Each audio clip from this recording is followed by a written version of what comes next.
It's a very interesting career that you've had at 25 years and across different industries. Invest in banking, tech, arts and entertainment. All those skills that I developed along the way have compounded my capabilities and enabled me to do what I do today. What is it about wealth management? Anything specific that drew your attention? What attracted me was just sort of the basic foundational elements of this industry. You've got recurring revenue, generally speaking, low client attrition, long-standing client relationships. That's the foundation for quite a strong business. But then once I got here, what I found was, there are a lot of firms that look on paper at least quite similar. The clients are the same, the target, et cetera, but they don't all perform equally. And I think dedicated management is often a difference maker. I think the last 5 years you've grown 5 times, right? Which is tremendous. Yeah.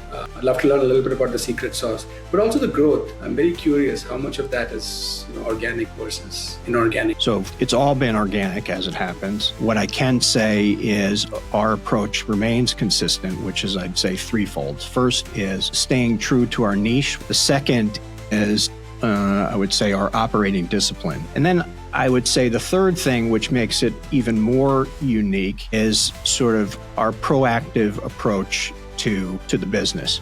So we tend to, instead of sort of reacting to growth, we create tools and disciplines that anticipate it. Obviously, you're growing fast. You want to maintain that discipline. Like you said, you want to have central managed services to some extent.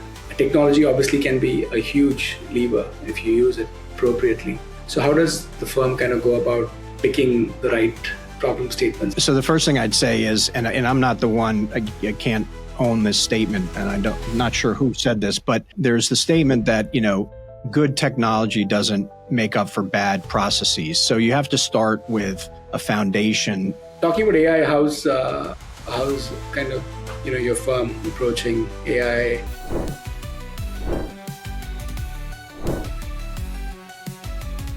Hi, Jeff. It's an absolute pleasure to have you with us at Advisor Ally. I know it feels almost like the season finale for us because the year, but I couldn't ask for a better guest. Thank you so much for joining us today. I'm thrilled to be here. If it's the season finale, I hope you don't kill off my character. But this is great. Great to be here. I know it's we're slowly getting to the holiday period. How's the festive cheer? It's all great. It's definitely quieting down a little bit, but sure.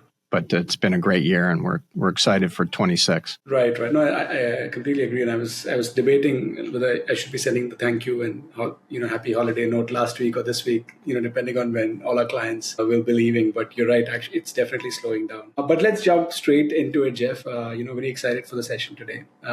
Like with all guests, it's always good to understand the backstory a little bit. I know you and I have kind of met before and you've talked about this a little bit, but it's a very interesting career that you've had at 25 years and across different industries. Invest in banking, tech, arts and entertainment, now wealth. Can you walk us through that journey a little bit? Sure. Yeah.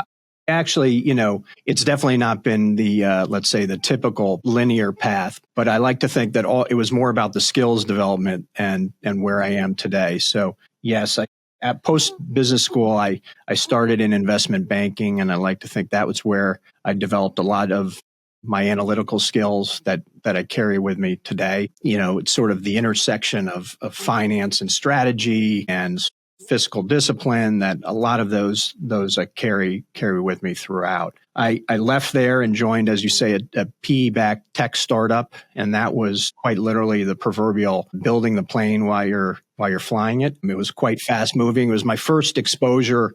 I was initially CFO and ultimately president of that company. That was my first exposure to operating leadership. And it was one of those where, again, it was such a fast pace and making decisions quite often without complete information that maintaining sort of a calm posture was something, again, that's helped me throughout my career. After that, I was participating in the acquisition of an arts and entertainment division of IMG, which you mentioned. That was a talent management business.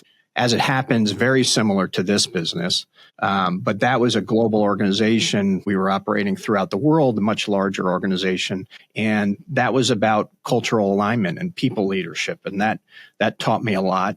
And then after we sold that, I, through a chance opportunity, found my way into this fantastic world. And all those skills that I developed along the way, have compounded my capabilities and enabled me to do what I do today. So I don't really see it as sort of the industry knowledge, at least not in my case, that's important. It's really about the skills and the function I perform. Sure, sure. No, I think as you spoke about it, you did feel like the dots were connected.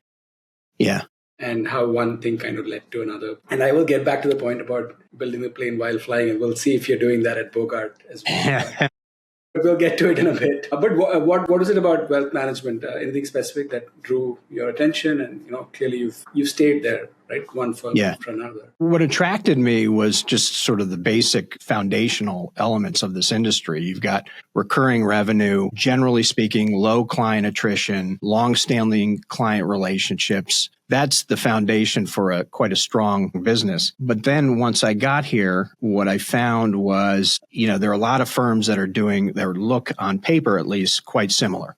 The clients are the same, the target, et cetera, but they don't all perform equally. And I think dedicated management is often a difference maker. And I found that kind of role, the role that I've served in other situations, is really valuable and be the difference maker in organizations. And so that's why it's been a great ride for me. And let's talk a little bit about your current firm, Bogart. I think in the last 5 years, you've grown 5 times, right? Which is tremendous. Yeah. Love to learn a little bit about, you said there, right?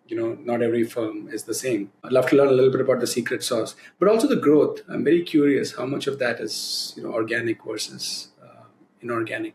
Sure. So it's all been organic as it happens. And I'd like to say, so I'm relatively new. I just started 10 months ago, so I can't claim credit for the success in that ride. What I can say is our approach remains consistent, which is, I'd say, threefold. First is staying true to our niche. We've always been quite focused about who we serve and how we do it, and that keeps us from being distracted by noise, really. The second is, I would say, our operating discipline. So it's always been about a sort of standard Bogart Wealth way we deliver value. We organize around a centralized planning group that delivers a standard approach. And again, by going deep in our niche focus areas, that's been beneficial. And then I would say the third thing, which makes it even more unique, is sort of our proactive approach to the business. So we tend to, instead of sort of reacting to growth, we sort of create tools and disciplines that anticipate it. So, for example, recognize that there was a challenging market for advisors. So we developed an advisor training program where we take recent college grads out and we put them through a multi-year process and orientation to learn our way. Education is a big part of what we do. So we created a couple podcast studios, including this one that I'm in today, so that we can have a sort of focused way in which we deliver information to our clients. We have a dedicated business development team that helps our advisors with build out their businesses and our firm build out the business. So on and on. We have an equity for all employees program. All of these things, while maybe not so unique to the industry, I'd say are unique, number one, to firms our size, and number two, the way we've done it. We've done it ahead of the growth, in anticipation of the growth, not behind it. That's very interesting, Jeff, because actually my next question was going to be like organic growth, which you said is what it has all been so far. And actually I was going to ask you, as you scale up, there's industry stats which talk about how as firms grow larger, generally they grow at a faster clip compared to smaller firms as well. And I was just going to ask you if scale does help, but I feel like you've answered that in many ways already because you've centralized dedicated teams. And it also particularly not just from a client side, the fact that you've got something to bring in advisors to that helps you match kind of both sides of demand and supply. Yeah, I would say scale most certainly helps. You have to be wary of the sort of balance between scale and complexity. So scale works best if you remain disciplined and don't grow so complex that you lose a bit of control. I mean, there's obviously smaller firms can have a more safe and focused approach. Scale obviously does help, but you have to remain disciplined, I'd say. Right. And actually, talking about complexity, typically inorganic growth definitely leads to complexity. Have you guys considered that at all in your? We have, and so part of our sort of ambition is to take advantage of inorganic opportunities, but we are going to be selective about that for the reasons you just said, because it does present itself with potential risks and complexity. And so besides assets, well, obviously, acquisition would mean you'd bring in assets. There are other specific attributes you would look for if there is something that you'd be open to. Yeah, I would say obviously you measure often by assets, but I don't think we're ever going to be asset collectors. I think it's more about building and enhancing our capabilities. And so it might be talent or resources or skills or reach, which all helps if you have a strong culture. So culture, of course, I mean, it's a bit cliche to say so, but that becomes first and foremost to make sure the parties align and we're building something for the future. Absolutely. Culture, most definitely. In fact, I was going to bring that up as well. Very interesting. Actually, now let's shift to another topic which you and I have discussed a fair bit, right? Technology, and of course AI. But before we get to AI, I know you look at technology quite deeply and think about it as well. But taking a step back, what's your view on the state of tech in the industry in general? There's in my reasonably short tenure in this industry, it's amazing to see all the technology that's being introduced each and every day. And it's sort of fascinating. One firm will build something, and then the firm that was trailing will sort of reinvent themselves and leapfrog, and you're constantly facing that. So keeping abreast of all that, it becomes a job unto itself. Absolutely. I think it's, especially with AI, it's hard to keep up because there's so many, every day it's even from the foundational models all the way up to the application layer. But actually that brings me to another point. A firm like yours, obviously you're growing fast. You want to maintain that discipline. Like you said, you want to have central managed services to some extent. Technology obviously can be a huge lever if you use it appropriately. So how does the firm kind of go about picking the right problem statements, right? Because some, you might say, the problem is it's good enough for now. I don't need tech for the sake of tech. But there are others where I can really kind of, get things going with tech. How does Bogart kind of look? Yeah. So the first thing I'd say is, and I'm not the one, I can't own this statement, and I'm not sure who said this, but there's the statement that, good technology doesn't make up for bad processes. So you have to start with a foundation that's sound, let's say. From there, it's really the way I see it. It's three things that you need to look at when it comes to technology. Number one is, does it help you operate more efficiently? Two, does it help you operate more quickly? And three, more accurately. So if it doesn't achieve one of those three outcomes, and hopefully more than one, it really is not worthwhile. Again, let's assume that we have a sound process behind it, but just it's manual and we want to upgrade to something else. And so that's kind of the first level, if you will. Beyond that, we then start thinking about what are the alternatives out there? What is the ROI on this? We have a couple solutions that I'd say are currently in holding pattern right now because we've initiated so many new technologies that we have to just be wary of technology fatigue, which is a real thing. I mean, people just learning and getting better and more. We don't want to sort of overdo it, right? When we make that investment, we want people to use it, which they're willing to do, but need to be mindful of that. And then we make that investment. And, in the sort of best measure of success is if, after we deploy it, it becomes obvious in hindsight. Gee, how could we have ever lived without this? That's really the best measure of success, and hopefully we can achieve that. Yeah, and thing with technology, they say is, especially the startup world, they say, your customer or your user should love it so much that one day if you take it away, they come to you asking for it, and that means you're adding a lot of value.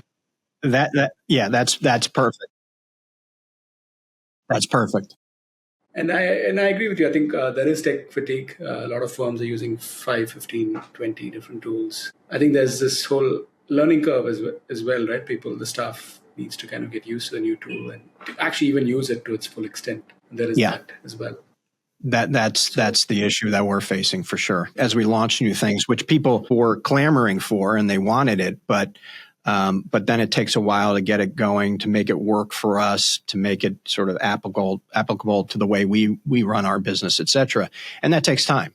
And in many ways, you have to learn by doing when it comes to technology. You can't just read the manual and the next day you're going. So it takes some time and effort to get there. Right. Absolutely agreed. Actually, from that standpoint, tech is obviously one big thing that's kind of driving the industry forward. But if you had a crystal ball, right, 5, 10 years down the line, where do you think the industry will be at from a structural standpoint? Do you anticipate major changes? I do. They may be more profound sense of where we are today. So, for example, I think security challenges will only increase. Just as we all have more tools to do our job better, so do the bad guys.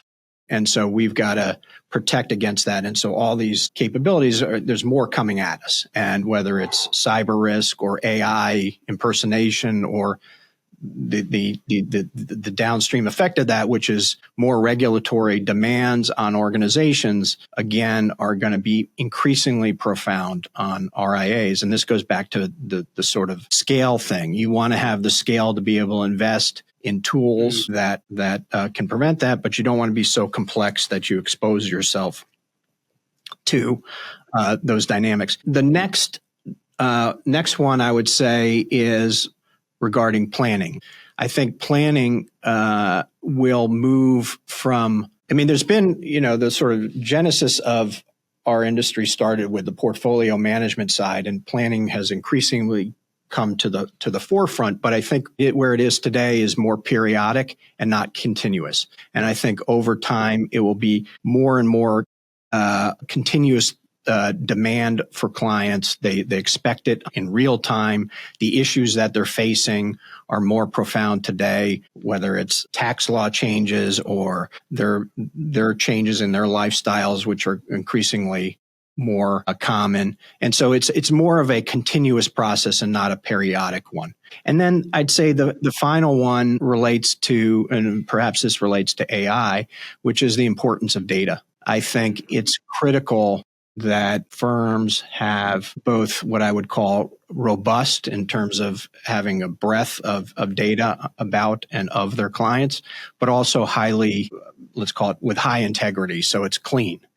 And that will be a difference maker in terms of success in many ways, is having that increasingly in a world that is using that data in ways that, in some ways we can't even imagine today, or we're not doing today, but that data flow is critical. And so all three of those, I'd say, again, relate to this issue of scale and just getting more deliberate about how we continue to grow our business. Right.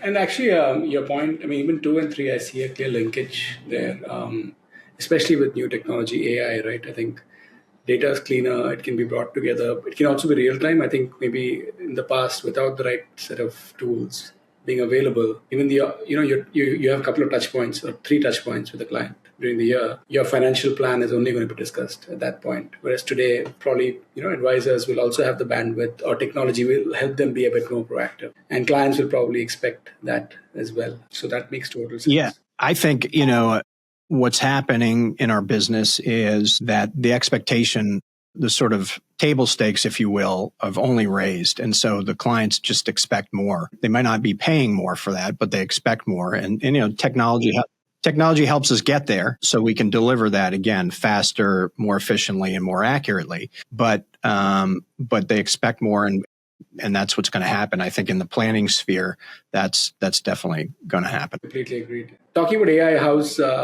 how's kind of your firm approaching AI? What's the general firm level interest in AI? Right, obviously, the staff members the good thing with AI is everyone gets to use it in their personal life. They see the magic when they type something onto Chat GPT, right? So how are you managing that expectation Yeah. versus realism? Well, I mean, we definitely see the opportunities, right? And we've begun to dabble. And frankly, even before we make a decision, a lot of the incumbent technology providers that we have infuse their technology with AI. So it's here whether you want it or not. The way I sort of view AI, it's sort of a evolved progression of capability. The first is about, let's say, amplifying your presence. So that's, speaking to some of the things that you guys do, the note takers, the meeting preps doesn't necessarily change anything, but it makes your experience with the client better. Instead of spending all your time writing notes and trying to listen at the same time, you're focused on your client. That amplifies, that's a better outcome for everybody, I'd like to think. The second level is what I'd call operating leverage, and that's removing a lot of the mundane, repetitive tasks that people do in the organization. And so that could be, again, things that you and I have talked about, whether it's data ingestion tools or document reading tools, things like that, in the past, historically, humans doing, but now we can have AI help facilitate that. The third in the progression, I would say, is tools that help us with our decision making. Right? They see things around the corners that you and I as humans can't see, or pull all this data in and can identify whether it's a portfolio anomaly or an estate planning gap, or, you name it. It can identify those things and help us deliver better outcomes for our clients. And then there's the fourth, which, arguably can be scary, which is more of the agent type things. It replaces the humans, and right. So humans are more sort of managing the agents. This is what I want you to do. Go do it. And so that's coming. So I would say it's sort of the intent is really always to maintain that human understanding. I was thinking that this weekend I was out walking my dogs, and an older gentleman in a car pulled over and asked me for directions. And it made me think, it used to be in the days of my childhood, everyone had maps, right? And so you'd take a map and you'd look, and you kind of had to know, you had to pick your route and know where you're going and know the mile markers, et cetera, and figure it out yourself. And if you screwed up, you're pulling over and figuring it out. Then we evolved to a place where it was online. You could put your destination in, print that out, and carry that with you. But if you screwed up, you still had to use your mind and know where to turn and all that. And then we evolved to mobile, where we are essentially today, where you don't have to do anything. You don't have to think. And, it tells you where to turn. You don't even need to know the names of the streets. It tells you where to turn. If you screw up, it automatically redirects you. That's great. It's made us, more efficient. It takes away perhaps mind share. I sometimes worry what happens, if you don't have connectivity or your phone dies, you're out of luck, and you better know how to figure your way out. So you have to strike that balance, and hopefully we're using AI the right way. And to your point, you kind of don't know your city or neighborhood as well as you probably did 20 years back, because you have That's technology right. that takes you from point A to point B. But looking at it at a more macro level, I do fear sometimes for folks who are entering any industry, because sometimes, at least, when we all kind of got in, you had to do everything by yourself, and you picked up the skills, the learnings, the experience. Whereas with the increased use of technology, you may not be exposed to as many of those edge cases as some of us were before. But perhaps that may not be the case at all. But you're right. I think you need to use it the right way. You need to, yeah, So absolutely. yeah. Absolutely. I mean, I guess the good news is all these things and some of the industry changes I alluded to in many ways. Well, I'd say some of the changes that I talked about, I think set up, let's say, cost barriers to entry, which help all of us in this business, because it's, you have to deal with all these things. You have to make major investment. Then you have on the other side, AI that's making it a lot easier. That, one person arguably could set up a business pretty astutely with using AI. And so those are the balances. So that's what we're contending with. Absolutely. No, I think it'd be interesting to see with every passing month there's something new. But I think fast forward to 5 years or something, the world might be very different. But we won't know until then. That's Jeff, right. this has been a pleasure. I know we've talked about business and shop a lot. Maybe just one other question before we finish today's episode. It's a holiday period that's coming up as well. But generally, what keeps you going outside work? How do you recharge? I'd say it's family. I spend a lot of time on the road in this role. So when I get to be home with my family, that's the way I recharge. I have two daughters who are both in college. So this time's great because they're home and we get to spend time. And when not, I sort of surprise them they both go to the same school, so I get to surprise them. Whether they like it or not, I get to surprise them. Good recharge for me, maybe not so much for them. But that's great. It's just spending time with my family, which by the way, as I alluded to, includes our two dogs. So that's a big part. Those are two members of our family as well. Incredible. So no, wish you a lovely holiday period, and I'll see you in 2020, 2026. Thanks again so much. Thanks, Vineet. For today. Bye-bye.